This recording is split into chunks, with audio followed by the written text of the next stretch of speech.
नमोस्तु गुरुदेव। किस कार्य को करने से असाता, अशुभ आदि प्रकृतियों का बंध होता है और किस कार्य को करने से शुभ आदि प्रकृतियों का बंध होता है?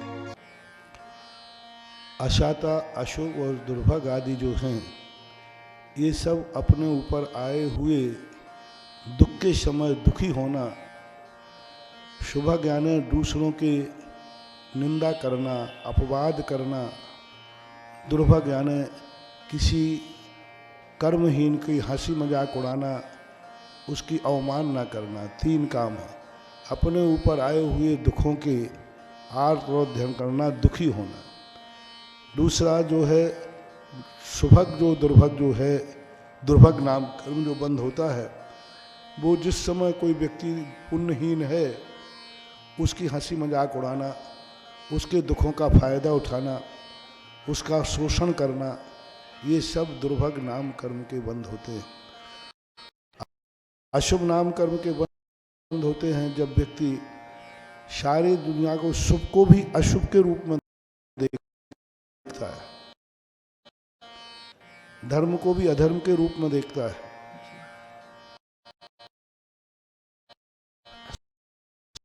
सच्चे धर्म को भी खोटा धर्म मानता है, सच्चे भगवान को भी खोटा मानता है, सच्चे गुरु को भी खोटा गुरु मानता है। तो ऐसे अशुभ आदि कर्मों का बंध होता है। तो इससे विपरीत कर दो।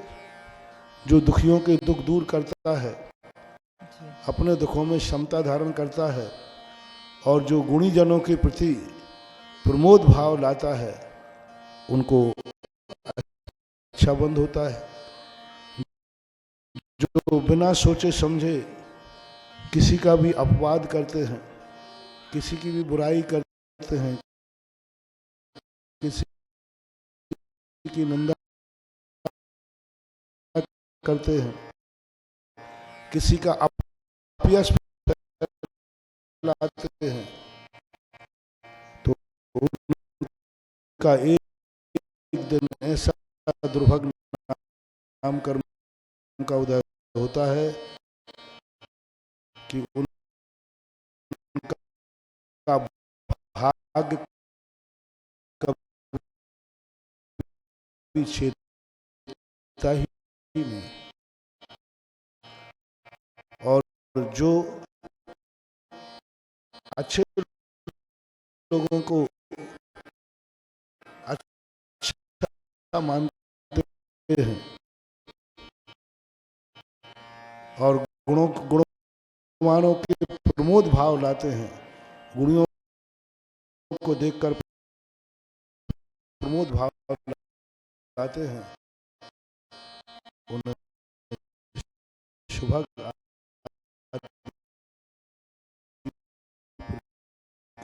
बंध।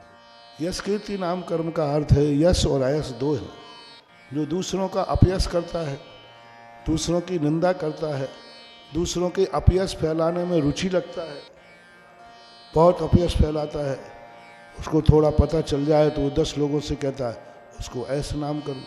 यश कीर्ति नाम कर्म का बंध होता है उपगूहन अंग धारण करने वाला, दूसरों के गुणानुवाद करने वाला, दूसरों के गुण को, गुणवान को देखकर प्रमोद भाव लाता है, गुणवान को देख कर के अच्छे भाव लाता है और गुणवानों का सहयोग करता है, उनके प्रति अपना आस्था और विश्वास रखता है, उसे यशस कीर्ति नाम कर्म का बंध। नमोस्तु गुरुदेव।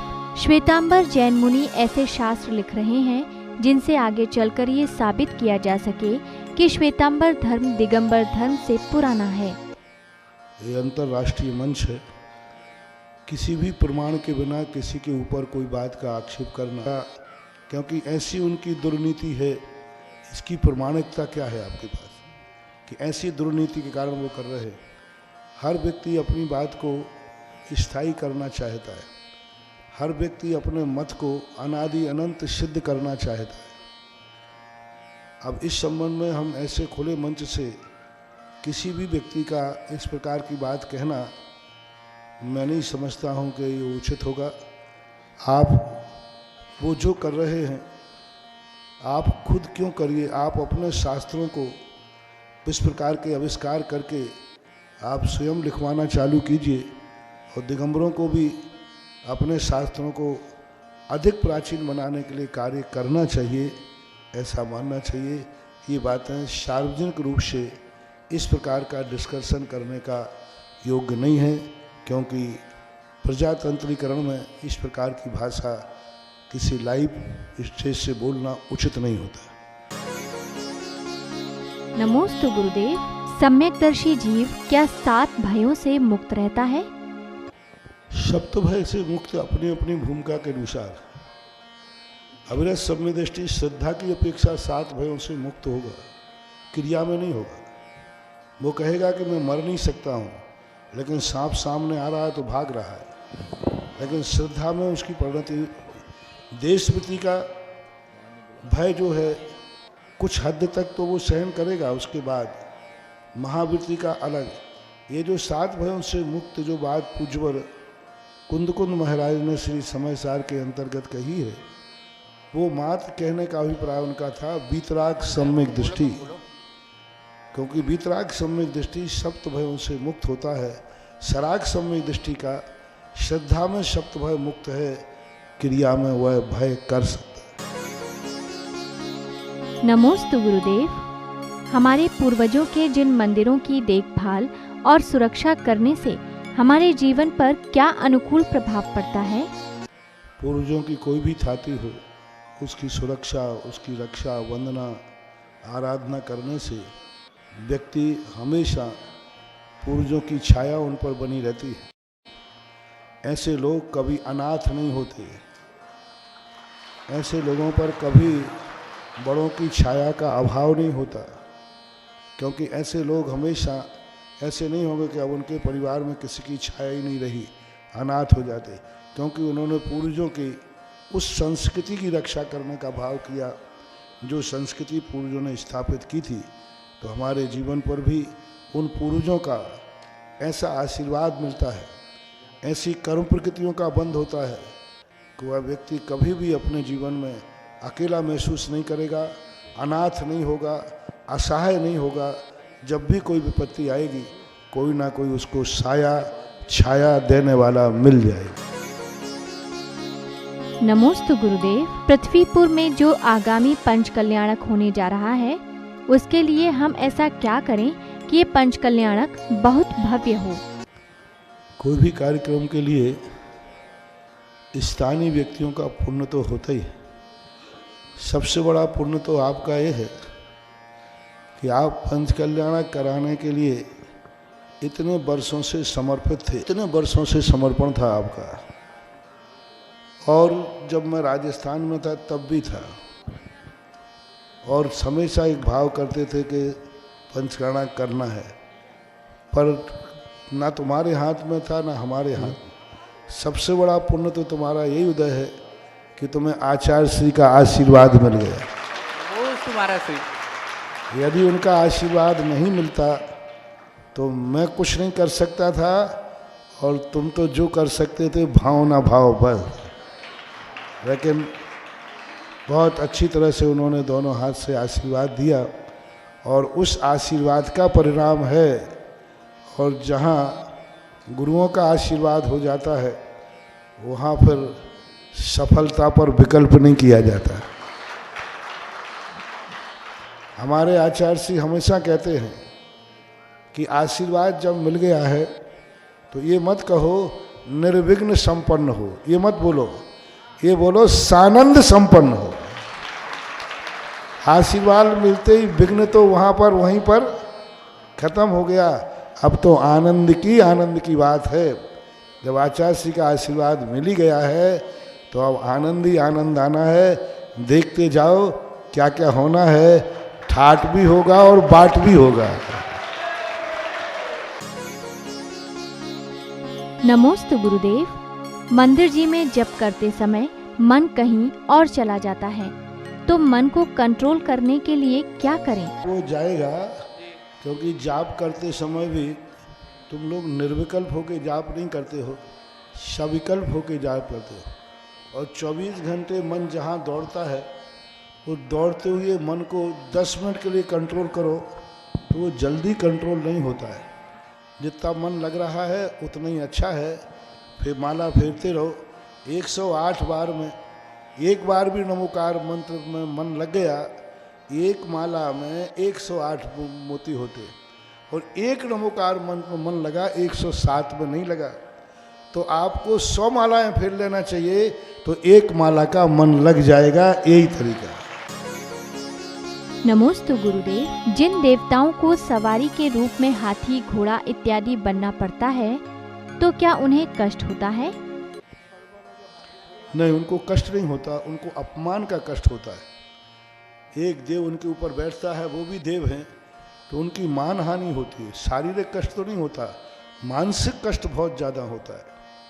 क्योंकि एक देव और देव होकर एक देव दूसरे को वाहन बनाकर उस पर बैठे, तो मानसिक कष्ट उनको होते हैं। नमोस्तु गुरुदेव। केवली और शुद्ध केवली में क्या अंतर है और क्या इनमें समवचरण लगता है? केवली सर्वज्ञ भगवान होते हैं, शुद्ध केवली संपूर्ण शुद्ध के ज्ञाता होते हैं। केवली भगवान तद्भव मोक्षगामी होते हैं। शुद्ध केवली उसी भाव में मोक्ष जाए, ये कोई नियम नहीं, बहुत काल तक संसार में भ्रमण भी कर सकते। कुछ छद्मस्त होते हैं, उनके पास केवल ज्ञान नहीं होता है। दोनों में बहुत अंतर है। नमोस्तु गुरुदेव। अकेले वंदना करने के मुकाबले गुरु के साथ वंदना करने से क्या कोई अलग से पुण्य मिलता है? कोई अलग से कोई उल्लेख नहीं है, लेकिन फिर भी गुरुओं के साथ जाने में विशुद्धि बढ़ती है। उपयोग यहाँ वहाँ नहीं जाता है, परिणामों में एक विशुद्ध भाव बना रहता है। इस अपेक्षा से हो सकता है, क्योंकि ऐसा कोई वर्णन तो आया नहीं, लेकिन फिर भी विशेषता तो होती ही है। नमोस्तु गुरुदेव। घर घर लंका, घर घर रावण, इतने राम कहाँ से लाऊं? नगर नगर जीर्णोद्धार होना है, इतने सुधा सागर महाराज कहाँ से लाऊं? पहली बात, घर घर रावण, घर घर लंका, इतने राम कहाँ से लाऊं? नगर नगर में जीर्णोद्धार होना, इतने सुर कहाँ से लाऊं? यही बात थी ना। जी जी। चिंता मत करो। एकाश चंद्रा तमोहंती, हजारों तारागण की अपेक्षा एक ही चंद्रमा काफी है। जय हो जय हो जय हो। कोई फर्क नहीं पड़ता, अनेकों से और एक से कोई फर्क नहीं पड़ता। एक स्थान पर बैठ कर के भी साधु भगवान सारे जगत का कल्याण कर देते हैं। जय हो।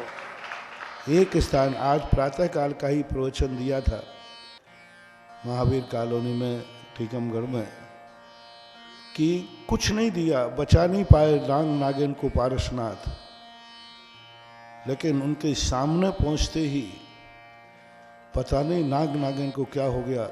प्राण तो बचे नहीं, लेकिन वे नाग नागिन से देव बन गए।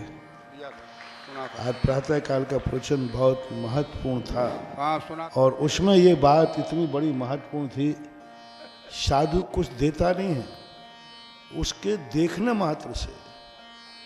तुम लोग कहते हो कि हमें क्या मिला, हमारे नगर में तो आए ही नहीं, हमारे मंदिर में तो आए ही नहीं, हमारे चौके में तो आए ही नहीं। अरे इन साधुओं को इतना मत बांटो। साधु को देखने मात्र से वह सब कुछ पा जाता है जो साधु देना चाहता है। इसलिए हमारे यहाँ देव दर्शन कहा, गुरु दर्शन कहा। गुरु आशीर्वाद लेने जा रहे हैं ऐसा नहीं लिखा, हमारा लिखा गुरु दर्शन करने जा रहे हैं, भगवान के दर्शन करने जा रहे हैं। हमारी दृष्टि उस आत्मा पर पड़ती है जो पवित्र है, जो श्रद्धेय है। पढ़ते ही हम वो सब कुछ पा जाते हैं। पूज्य रविशरण महाराज ने पद्म पुराण में लिखा, उन्होंने आहार दान नहीं दिया, दे भी नहीं सकते थे। गिद्ध था, गिलहरी थी, बंदर था, नोला था। मात उन्होंने महाराज के ऊपर अपनी दृष्टि डाली और इतने डालने मात्र से इतना बड़ा पुण्य किया कि आहार देने वाला भी भोग भूमि गया तो आहार देखने वाला भी वही पुण्य पा गया। क्या हो, वही पुण्य पाया, बराबर पुण्य पाया, और दोनों के पुण्य के भागीदार बने। तो ये दृष्टियां होती हैं। चिंता मत करो, आजकल ऑनलाइन जमाना है, जीर्णोद्धार भी ऑनलाइन कर देता हूँ। जमाना बदल गया, आजकल सबको बाजार में जाने की जरूरत नहीं, सब ऑनलाइन होने लगा, जीर्णोद्धार ऑनलाइन होने लगा, आजकल पंच कल्याणक भी ऑनलाइन होने लगे। हाँ, एक पंचकर्णक हुआ था, जहाँ हम थे वहीं आके पंचकर्णक किया है। सब सिस्टम बदल रहे हैं। पहले बारात लेकर लड़की के घर जाते थे, अब लड़की वाले खुद ही तुम्हारे घर आ जाते, पर संभालो बोले हो। पंचकल्याणक वगैरह, एक बार गांधीधाम का पंचकर्णक हुआ, हम तारंगा थे, तो उन्होंने कहा महाराज आप चल रहे हो वहाँ के? नहीं। मैंने कहा मैं तो नहीं चलूँगा, जा भी नहीं पाऊँगा, गर्मी का है। अब लोग कैसे, इनको ऐसे भक्तों को कौन रोक पाएगा? ऐसे भक्ते दिन दूने रात चौगने क्यों नहीं फलेंगे? मैंने कहा भाई देखो, मैं गिरनार से लौटा हूँ और मेरी हिम्मत नहीं है कि मैं 300 साढ़े 300 किलोमीटर गांधीधाम जाऊँ, मेरे बस की बात तो नहीं है। तो महाराज आपके बस की बात नहीं, आपको वहाँ चलना है। तो मैंने कहा मैं नहीं चल सकूँगा। ठीक है, आप वहाँ नहीं चलते हो तो हम पूरी समाज यहीं आए जाते। तो वो पूरी समाज, पहला कार्यक्रम हुआ था, पूरी समाज बच्चे से लेकर बूढ़े तक ताले डाल करके भगवान को साथ में उठा करके उन्होंने तारंगा में आके कह दिया, लो आप यहीं पंचकर्णक कर दो, पर मैं यहीं से ले जाऊँ। जय हो। क्या ठाठ से पहला पंचकर्णक कहती है। पूरी समाज वहाँ थी, पूरी समाज टोटल, एक बच्चा भी घर में नहीं था 6 दिन तक। और भगवानों को ला करके और ऐसा पंचकल्याणक किया। अब ऐसे पंचकल्याणक यदि होने लग जाए तो वो लोग कितने सुधा सागर चाहिए कि एक में ही चल जाएगा। उनके जो वहाँ चोरी हुए थे आगे। तो इस प्रकार का जमाना बदलता है तो सब व्यवस्थाएं बदलती हैं। समस्या है तो समाधान भी है। नमोस्तु गुरुदेव। मंदिर जी में जो अखंड ज्योति जलाई जाती है उसका क्या महत्व है? महत्व तो हर चीज़ का है, मानो तो, नहीं मानो तो किसी का नहीं। ये सब प्रतीक कहलाते हैं। हे प्रभु, मैं तेरे सामने अखंड ज्योति इसलिए जला रहा हूँ कि तेरा शासन अखंड रहे, तेरी वाणी का प्रकाश सारे जगत में अखंड रहे, तेरी जय जयकार, तेरा धर्म सारे जगत में अनंत काल तक फैलता रहे, कहीं खंडित ना हो। जितनी भी क्रियाएं हैं वो निमित्त हैं। जन्म जरा मृत्यु विनाशनाय, जल का क्या अर्थ है? एक चम्मच जल चढ़ा देने से कौन सा पुण्य हो गया, कौन सा महत्व हो गया? ये प्रतीक कहलाते हैं। हमारी भावना की अभिव्यक्ति मैं कैसे करूं कि मैं आपके प्रति क्या चाहता हूँ, आपको कैसा चाहता हूँ? हे भगवान, मैं चाहता हूँ कि आपका नाम अखंड रहे, जब तक सूरज चांद रहे तेरा प्रभु नाम रहे। आपका जो धर्म है कहीं खंडित ना हो, ऐसी भावना की अभिव्यक्ति के लिए अखंड ज्योति जलाई जाती है। अकृत्रिम चैत्यालयों में भी अखंड धूप और अखंड दीप निरंतर जलते रहते हैं, ऐसा माना। सुधा समाधान